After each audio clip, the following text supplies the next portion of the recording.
Good evening and welcome to the Business Day. I'm Javon Keys.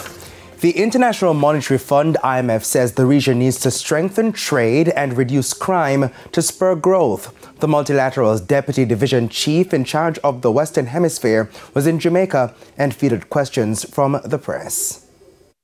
Economies in Latin America and the Caribbean are projected to realize growth over the next 2 years. The rates have returned to percentages seen before the COVID-19 pandemic, but the pace is considered slow. In line with that, Jamaica's GDP outturn is set for 2% this year, and the forward projections suggest a similar outlook for the years to come. Deputy Division Chief in charge of the Western Hemisphere at the IMF, Anna Ivanova, says structural reforms are needed to support growth. Productivity growth in the region is low.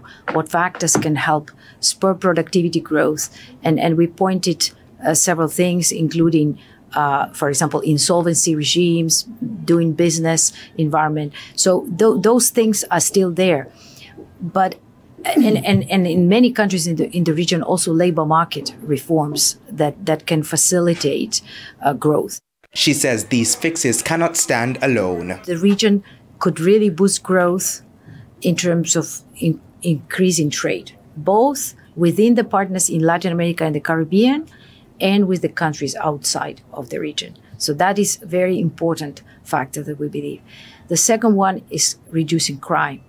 We think that this is a big sort of weight on growth in the countries through both lower productivity growth and lower capital accumulation.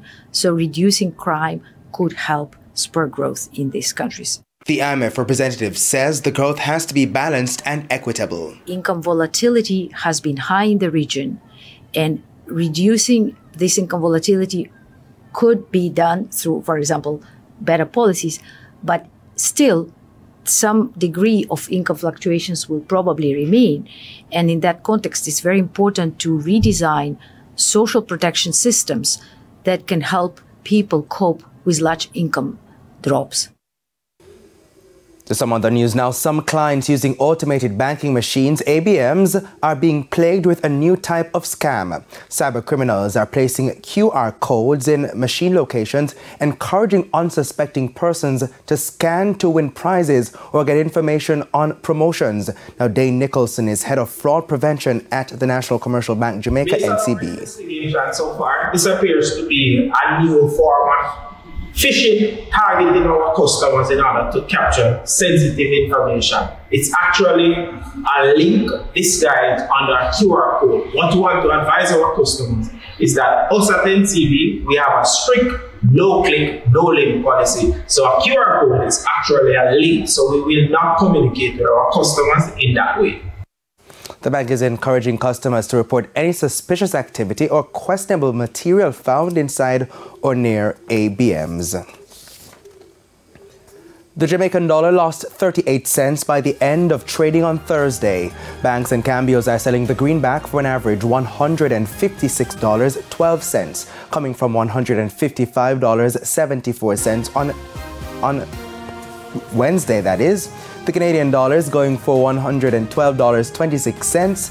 $188.43 is the average cost for the pound, while it's costing $164.98 for the euro. Meanwhile, the JSE index lost 1,728 points, while the junior market index gained 38 points. Leading the 52 winners were Elite Diagnostic, Paramount Trading Jamaica, General Accident Insurance, MFS Capital Partners, and Lumber Depot. The 29 losers included Margaritaville Turks, iCreate, Wisynco Group, JMMB Group 7.5% shares, and Sagicor Select Funds Financial. Now 16 stocks ended the session at the same price they opened on Thursday. And that's the Business Day. I'm Javon Keys. Good evening.